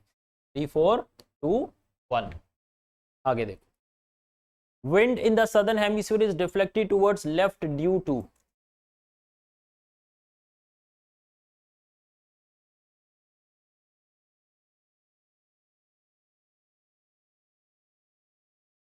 Temperature variations. मैंने आपको बताया था, अगर ये हमारा ग्लोब है, ये लाइन आपको सेंटर से डिवाइड करेगी, एक फोर्स होती है हमारी अर्थ की रोटेशन की वजह से प्रोड्यूस होती है कोरियोलिस फोर्स। उसकी वजह से जो विंड्स नॉर्दर्न हेमिस्फीयर में ओरिजिनेट हो रही हैं वो लेफ्ट में डिफ्लेक्ट होंगी, जो सदर्न हेमिस्फीयर में ओरिजिनेट हो रही है वो टुवर्ड्स राइट डिफ्लेक्ट होंगी। तो right answer would B rotation of earth. अगर यहाँ पे कोरियोलिस फोर्स होता तो भी सही था, पैरेलल लॉ होता तो भी सही था। The study of the process of atmosphere is called as meteorology. Astrology is the study of planets. Which is the warmest layer of atmosphere? Yes, thermosphere is the warmest layer of atmosphere. ये layers को arrange करो जरा।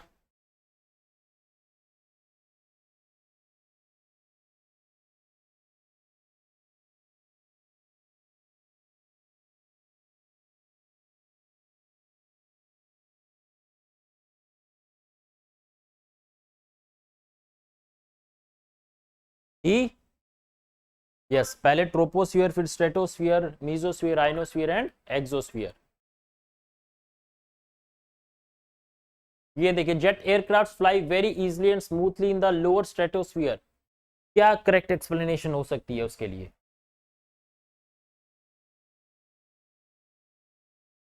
वहां पर हाँ temperature variation नहीं होता।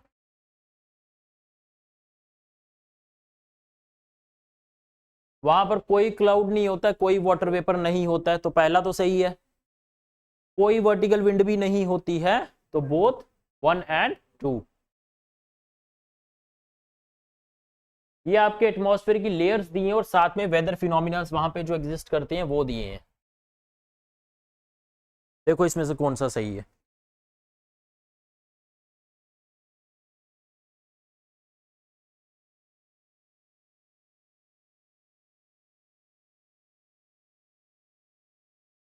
B,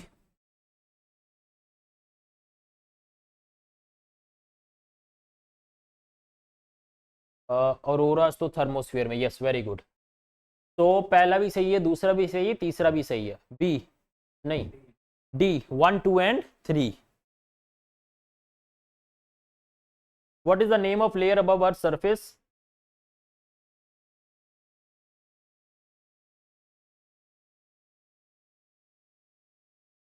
Troposphere. Yes, option C, troposphere।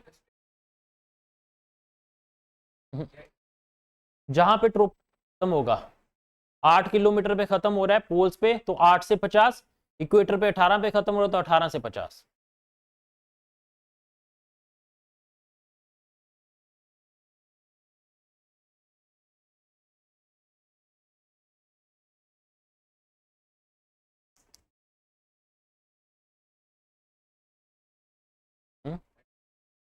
देखो, atmosphere as a major chapter तो खत्म हो गया, लेकिन एटमॉस्फेयर में कुछ माइनर टॉपिक्स होते हैं जैसे आपकी विंड्स, प्रेशर बेल्ट्स, तो वो बचाओ।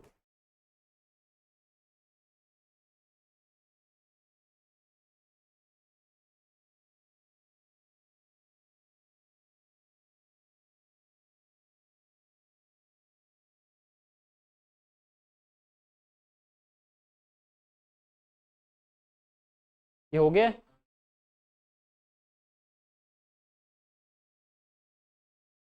नहीं नहीं, वो रहने दो। तो नाइट्रोजन की परसेंटेज आपको पता ही है।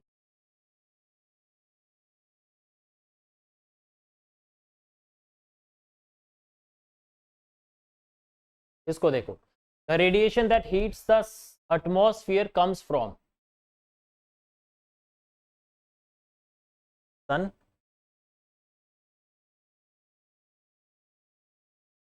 सोच के बताना। सन एंड अर्थ, या फिर सिर्फ अर्थ? हाँ, आइनोस्फीयर तो नहीं है। मैंने आपको बताया सन से रेडिएशन आ रही है, एटमॉस्फेयर उसके लिए ट्रांसपेरेंट है, लेकिन जब वो अर्थ से रिफ्लेक्ट हो जाती है, लॉन्ग वेव टेरेस्ट्रियल रेडिएशन बन जाती है, तब वो एटमॉस्फेयर को हीट अप करती है। तो right answer would be your earth, option B. Why earth is having its own atmosphere?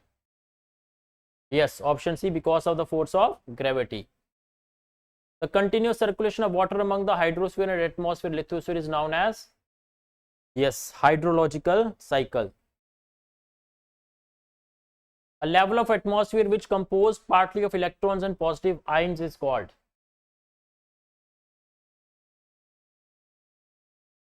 Ionosphere. हाँ, चार्ज आयन. वो आयन्स वही तो होंगे, इलेक्ट्रॉन्स, न्यूट्रॉन्स, पॉजिटिव आयन्स, तो इट्स आयनोस्फीयर. चलिए अब हम डिस्कस करते हैं लिथोस्फीयर को. हाइड्रोस्फीयर जो आपके पानी का कंपोनेंट है, वाटर का.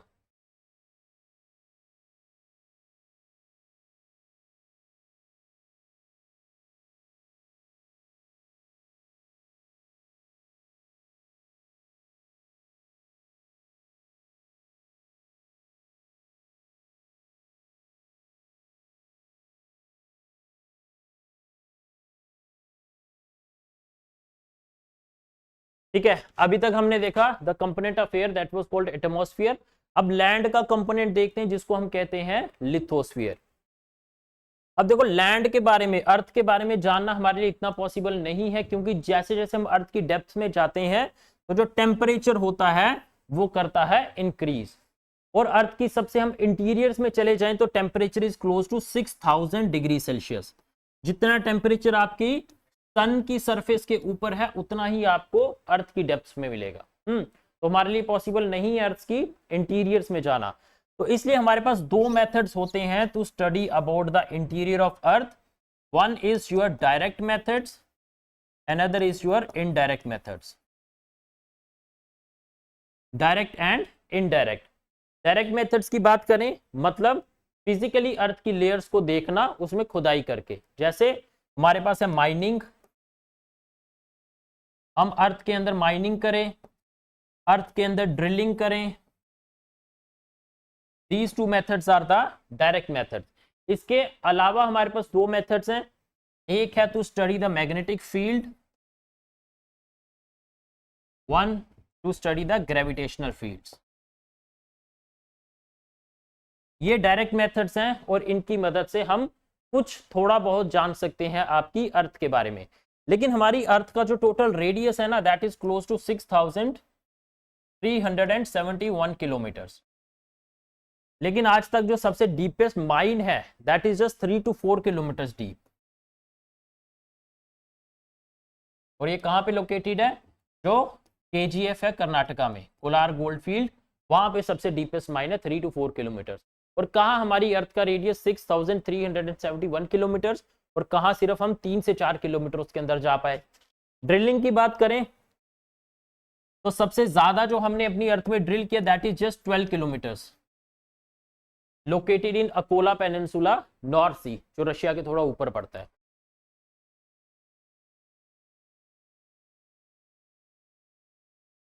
जैसे हमारी ये अर्थ है,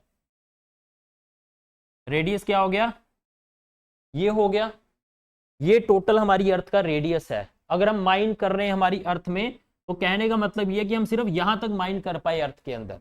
अब ये हमें कैसे पता लगेगा कि अर्थ का स्ट्रक्चर यहां पे कैसा है? ये समझा.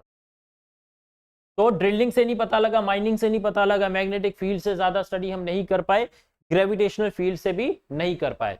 तो that's why we rely upon the indirect methods. इस वजह से हम इनडायरेक्ट मेथड्स के ऊपर रिलाई करते हैं to know about the structure of earth. तो इनडायरेक्ट मेथड्स में क्या आ जाता है? One is your seismic waves. ये सिस्मिक वेव्स क्या होती हैं? जो हमारी अर्थक्वेक की वेव्स होती है उनको हम कहते हैं सिस्मिक वेव्स. जैसे अगर अर्थक्वेक कहीं पे आता है ना तो वो वेव्स की फॉर्म में एक जगह से दूसरी जगह जाता है. वो हम अभी डिस्कस करेंगे अर्थक्वेक्स को, तब मैं आपको बताऊंगा. तो अर्थक्वेक्स आपकी जो वेव्स रिलीज करता है उसको हम कहते हैं सिस्मिक वेव्स. और सिस्मिक वेव्स को स्टडी करके हम जान पाते हैं हमारी अर्थ का स्ट्रक्चर क्या हो सकता है. Second is the study of meteorites. अभी पीछे हमने देखा था मीटियोराइट्स क्या थे. जो एस्ट्रॉइड्स टूट के अर्थ की तरफ आ रहे थे उनको हम कहते थे मीटियोरॉइड्स. एटमॉस्फेयर में जलना शुरू हुए तब हमने उनको कहा मीटियोर्स. अगर हमारी अर्थ के ऊपर अनबर्न स्टेज में पहुंच गए तब हम उनको कहते हैं मीटियोराइट्स. अब ऐसा मानना है साइंटिस्ट का कि जो हमारी अर्थ है और जो बाकी के कॉस्मोस हैं उससे मटेरियल से बने हैं. तो अगर हम आउटर स्पेस को स्टडी करते हैं तो उसकी वजह से हम अर्थ को भी जान पाएंगे। जैसे जो मीटियोराइट्स हैं ये निकल और आयरन के बने होते हैं, और हमारी जो अर्थ का कोर है वो भी निकल और आयरन से बना हुआ है। तो दैट्स वाई इनको स्टडी करके हम जान सकते हैं हमारी अर्थ का स्ट्रक्चर कैसा हो सकता है। तो इन्हीं मेथड्स की वजह से हमें पता लगा हमारी अर्थ का स्ट्रक्चर किस तरह से है। अगर इस तरह से हमें क्रॉस सेक्शनल एरिया मान लें हमारी अर्थ है, अर्थ को हम डिवाइड कर देते हैं 3 लेयर्स में। सबसे जो टॉप की लेयर है हमारी अर्थ की उसको हम कहते हैं crust, middle layer is called as mantle and the bottom most layer is called as the core. इस तरह से हम अर्थ को डिवाइड करते हैं between crust, mantle and core. जैसे अगर एक एग्जांपल हम कंसिडर करें, सपोज करो एग की एग्जांपल हम लेते हैं, तो एग का जो आउटर मोस्ट व्हाइट शेल होता है, पतला सा जो शेल होता है, उसको मान लो आप अर्थ। उसके अंदर का जो व्हाइट पोर्शन होता है जिसको हम कहते हैं एल्ब्यूमिन, एल्ब्यूमिन मान लो आप हमारी मेंटल अर्थ का, और जो बीच वाला बिल्कुल पोर्शन होता है जो येलो कलर का होता है जिसको हम कहते हैं यॉक, वो मान लो हमारी अर्थ का कोर हो गया। इस तरह से हम अपनी अर्थ को डिफरेंट लेयर्स के अंदर डिवाइड करते हैं between crust, mantle and core. अब इसके अलावा 2 और लेयर्स होती हैं हमारी अर्थ में। There is lithosphere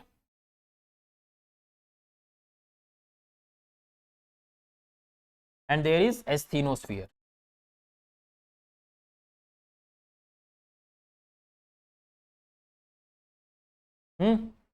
lithosphere and asthenosphere. तो पहले देखते हैं लिथोस्फीयर क्या है। चलो पहले देखते हैं एस्थीनोस्फीयर क्या है।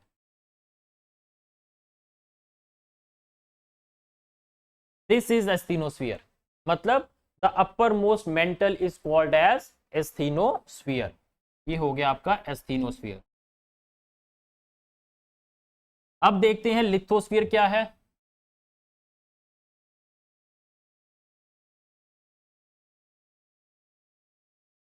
This is your lithosphere, crust plus upper mantle. Asthenosphere is upper mantle, lithosphere is crust plus upper mantle. तो ये हो गया आपका लिथोस्फीयर।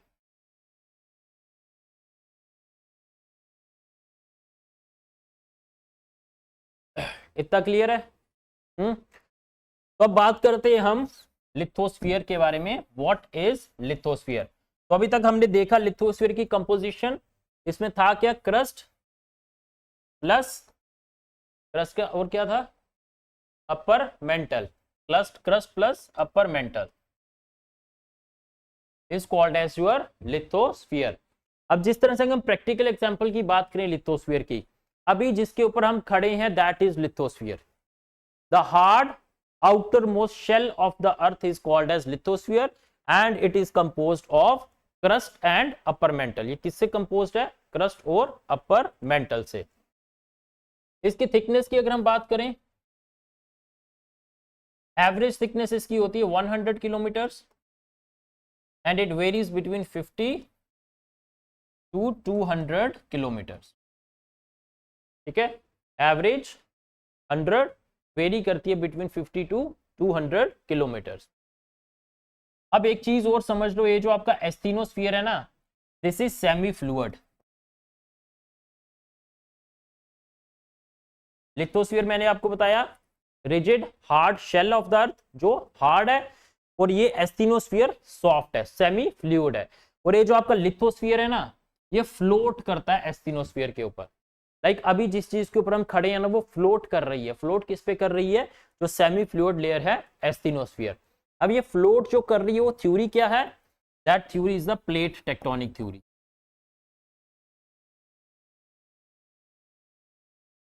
ये प्लेट टेक्टोनिक थ्योरी क्या कहती है कि हमारी जो अर्थ है वो 7 प्लेट से मिलके बनी है, 7 प्लेट्स।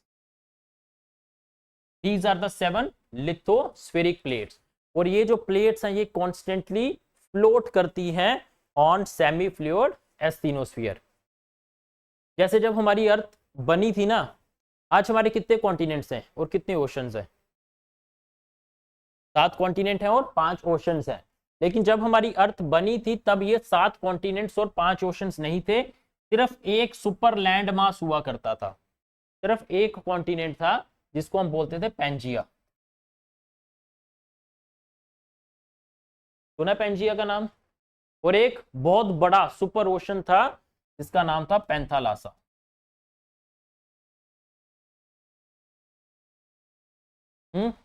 पेंजिया और पेंथालासा। फिर पेंजिया टूटा और पेंजिया टूट के दो आपके कॉन्टिनेंट्स बन गए। One was Laurasia, another was Gondwana land. Laurasia and Gondwana. Laurasia further टूटा। जितने भी हम नॉर्थ के प्लैनेट अपने कॉन्टिनेंट्स देखते हो, जैसे नॉर्थ अमेरिका हो गया, यूरोप हो गया, ग्रीनलैंड हो गया, रशिया हो गया, वो सारे बने लॉरेशिया से। गोंडवाना टूटा। जितने भी साउथ के आप कॉन्टिनेंट्स देखते हो, India, south America, Africa, Australia, New Zealand, वो सारे बने आपके गोंडवाना लैंड से। और जब ये कॉन्टिनेंट्स बने फिर ओशंस भी टूट गए। ओशंस भी आपके 5 बन गए, जैसे आपका Atlantic ocean, Pacific ocean, Indian ocean, Arctic ocean and the southern ocean. इस तरह से तो ये जो टूटने की थ्योरी है, जो प्लेट्स हैं वो फ्लोट करती हैं, that theory is the plate tectonic theory. और 7 प्लेट से बनके हमारी अर्थ बनी है टोटल। और वो प्लेट्स किसके ऊपर फ्लोट करती हैं? एस्थीनोस्फीयर के ऊपर।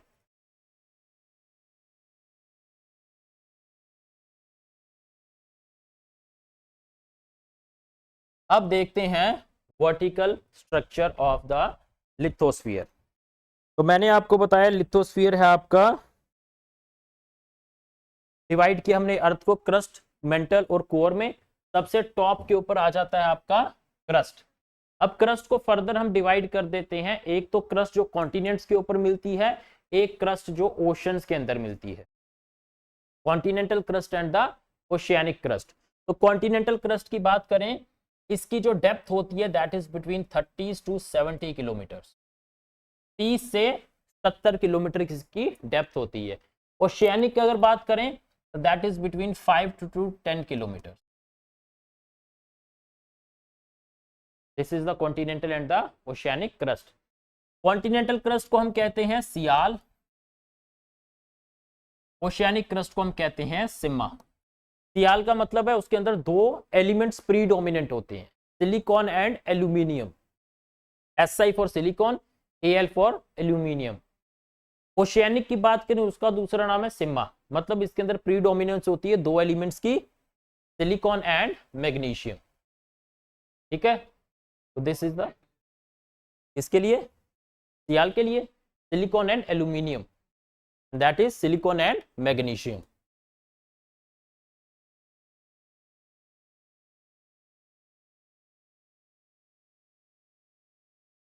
तो types of crust, continental crust, oceanic crust. इसकी थिकनेस हमने देखी थी 30 to 70 किलोमीटर, इसकी थिकनेस 5 to 10 किलोमीटर। इसकी कंपोजिशन की बात करें तो इसके अंदर जो रॉक्स होती हैं उन रॉक्स को हम कहते हैं ग्रेनाइट। इसकी कंपोजिशन की बात करें, इसमें वी हैव बसाल्ट। इसकी डेंसिटी की बात करें तो दैट इज क्लोज टू 2.7 ग्राम पर सेंटीमीटर क्यूब। इसकी डेंसिटी की बात करें तो दैट इज 3.0 ग्राम पर सेंटीमीटर क्यूब। मतलब ओशियानिक क्रस्ट जो होती है वो ज्यादा भारी होती है, वो ज्यादा डेंस होती है as compare to the continental crust. Continental crust less dense, oceanic crust more dense.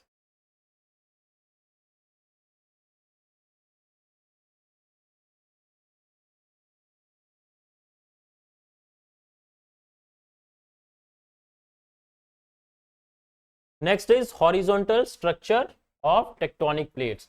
अब हॉरिजॉन्टल स्ट्रक्चर की अगर हम बात करें तो जिस तरह से मैंने आपको बताया, हमारी जो अर्थ है वो मिलकर बनी है 7 प्लेट से।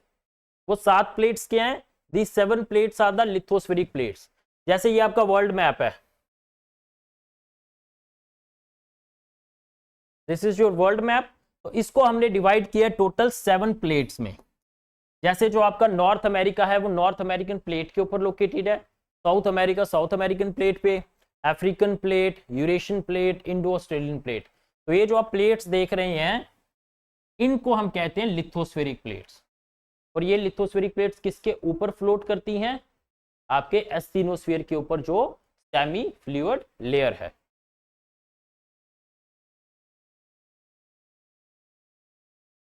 नेक्स्ट लेयर आ जाती है आपकी मेंटल। अब मेंटल की बात करें तो mental is the largest layer of the अर्थ। हमारी अर्थ की सबसे बड़ी जो लेयर है वो मेंटल है। क्लोज टू 84% हमारी अर्थ की जो वॉल्यूम है दैट इज जस्ट मेंटल। बाकी is your crust and core, 84% is mental. अब आपकी जो क्रस्ट थी that was between 0 to 35 kilometres. वो हमने देखा था किस तरह से कॉन्टिनेंट्स में वो अलग होती थी, ओशंस में अलग होती थी। एवरेज की बात करें 0 to 35 किलोमीटर्स।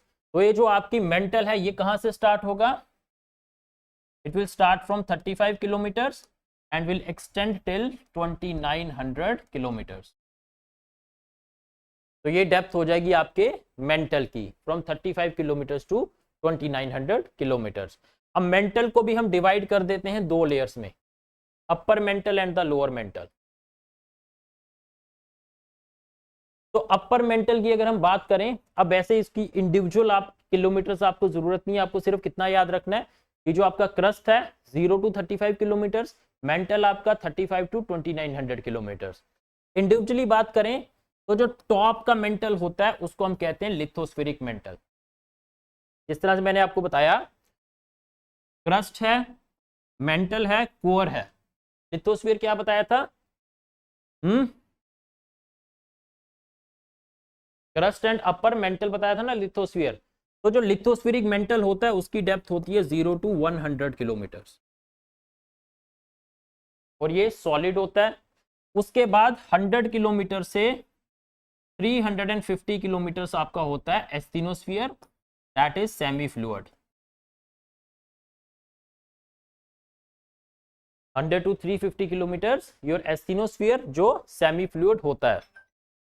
उसके बाद आपकी एक ट्रांजिशन जोन होती है जो आपके लिए ज्यादा जरूरी नहीं है, बस आपको इसमें लिथोस्फीयर की डेप्थ क्या होती है और एस्थिनोस्फीयर की डेप्थ क्या होती है वो चीज याद रखनी है। अब आ जाता है आपका लोअर मेंटल। मेंटल को मैंने आपको बोला था 2 में हमने डिवाइड किया, upper mantle and lower mental. तो लोअर मेंटल को हम कहते हैं मीजोस्फीयर। और कहीं पढ़ा था मीजोस्फीयर? एटमॉस्फेयर में, बट ये मीजोस्फीयर एटमॉस्फेयर के मीजोस्फीयर से अलग है, ठीक है। तो जो लोअर मेंटल होता है उसको हम कहते हैं मीजोस्फीयर। अब मेंटल की कंपोजिशन की बात करते हैं कि मेंटल में क्या क्या चीजें प्रेजेंट होती हैं। एक तो जो मेंटल के अंदर रॉक्स प्रेजेंट होती हैं उसको हम कहते हैं peridotite. These are the rocks that are present in the mantle. Mantle के टेम्परेचर की बात करें तो मैंने आपको बताया था जैसे जैसे हम अर्थ की डेप्थ में जाते हैं टेम्परेचर इंक्रीज करता है या डिक्रीज करता है? इंक्रीज करता है। तो यहां पे टेम्परेचर हमें close to 400 to 500 to 4000 degree Celsius के बीच में हमें यहाँ पे टेम्परेचर देखने को मिलता है। और यहीं पे आपके जो कन्वेक्शन करंट्स होते हैं वो प्रेजेंट होते हैं। अब ये कन्वेक्शन करंट्स क्या हैं? जैसे अब अर्थ की डेप्थ के अंदर बहुत ज्यादा हीट है तो रॉक्स जो वहां पर प्रेजेंट हैं वो पिघली हुई फॉर्म में होंगी, बिकॉज हीट बहुत ज्यादा, तो वो मॉल्टन फॉर्म में होंगी। वो जो रॉक्स मॉल्टन फॉर्म में होती हैं उनको हम कहते हैं magma. Rocks in the मॉल्टन form मतलब रॉक्स जो पिघली हुई फॉर्म में होती है उनको हम कहते हैं मैग्मा। अब मैंने आपको बताया कोई भी चीज जब हीट अप होगी वो लाइट हो जाएगी, हल्की होगी तो ऊपर की तरफ जाएगी। अब ये मैग्मा जो है ये गर्म है तो मतलब ये लाइट है, हल्का है, ये भी ऊपर की तरफ जाएगा। जैसे जैसे ऊपर जाएगा तो अर्थ के ऊपर आ रहा है तो टेम्परेचर जो होगा वो कम होगा, क्योंकि अर्थ के नीचे जाए तो टेम्परेचर ज्यादा होता है, तो टेम्परेचर जो है वो कम होगा। अब उससे क्या होगा, जैसे जैसे ये ऊपर जाना शुरू करेगा ये हो जाएगा ठंडा, it will start to cool down. अब जब कोई चीज ठंडी हो जाती है वो हो जाती है डेंस, अब डेंस हो गई ये तो फिर से वापस आना शुरू हो जाएगा, फिर नीचे आएगा तो गर्म होना शुरू होगा, फिर ऊपर जाना शुरू करेगा, फिर ऊपर से नीचे। ये जो इसकी मूवमेंट होती है from bottom to top and top to bottom, that is called as the convection currents. और ये कन्वेक्शन करंट्स आपको कहां देखने को मिलेंगे? मेंटल के अंदर। थर्ड लेयर आ जाती है आपकी कोर। अब कोर की बात करें अगर हम, तो आपका मेंटल कहां पे खत्म हुआ था? 2900 पे, 2900 किलोमीटर पे मेंटल खत्म हुआ था। तो 2900 किलोमीटर से अर्थ का रेडियस कितना बताया था? 6371 किलोमीटर। तो ये आपकी कोर की डेप्थ हो जाएगी फ्रॉम 2900 टू 6371 किलोमीटर। अब इसके अंदर होते हैं दो एलिमेंट्स प्रीडोमिनेंट, निकल and iron. That's why core को दूसरा नाम, जो दूसरा नाम होता है कोर का, दैट इज निफी। ठीक है, it is also called as nife because of the predominance of nickel and iron. इससे पहले हमने सियाल और सिम्मा डिस्कस किए थे। किसके नाम थे सियाल और सिम्मा? दोनों क्रस्ट के थे। सियाल था कॉन्टिनेंटल क्रस्ट का, सिम्मा था ओशियानिक क्रस्ट का। अब कोर के स्ट्रक्चर की बात करें तो कोर को भी हमने डिवाइड कर दिया outer core and inner core में। जैसे आउटर कोर की बात करें, it is from 2900 to 5150 kilometres. Inner core is 5150 to 6371 kilometres. इस तरह से आउटर कोर और इनर कोर को भी हमने डिवाइड कर दिया। आउटर कोर की बात करें, it is liquid. Inner core की बात करें, इट इज सॉलिड। अब क्योंकि आपकी आउटर कोर जो है वो लिक्विड है, तो it is responsible for the generation of magnetic field. जो मैग्नेटिक फील्ड है वो किसकी वजह से जनरेट होगी? आउटर कोर की वजह से। अब वो हमने डिस्कस किया था ना अरोरास। अरोरास में मैंने आपको बताया था जो सन से सोलर फ्लेयर्स आ रहे हैं वो अर्थ की मैग्नेटिक फील्ड से इंटरेक्ट करते हैं। तो ये वही मैग्नेटिक फील्ड है जो आउटर कोर में जनरेट होती है। और इनर कोर की बात करें, इट इज सॉलिड। और इसी का जो सबसे ज्यादा टेम्परेचर हमारी अर्थ का वो होता है इनर कोर का, क्लोज टू 6000 डिग्री सेल्सियस। जितना टेम्परेचर आपकी सन के सरफेस के ऊपर होता है। ऑब्वियसली सन के इंटीरियर्स में जाए तो मिलियंस में होता है टेम्परेचर, लेकिन जो सन की सरफेस होती है वहां पर टेम्परेचर होता है 6000 की रेंज में। अब लास्ट चीज जो इसमें आपको देखनी है वो है कुछ डिसकंटिन्यूटीज। जैसे हम सपोज कर लें,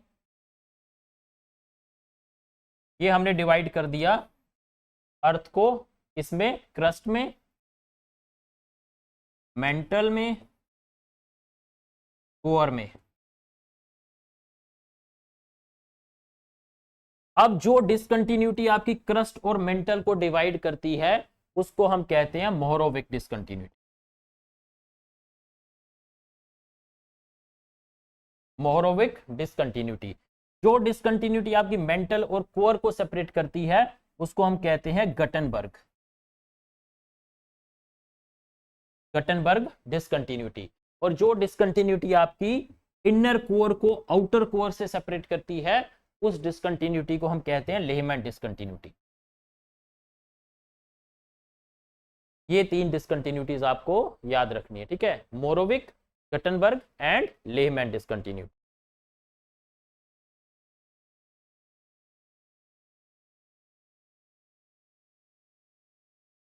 चलिए यहीं तक रखते हैं क्लास को।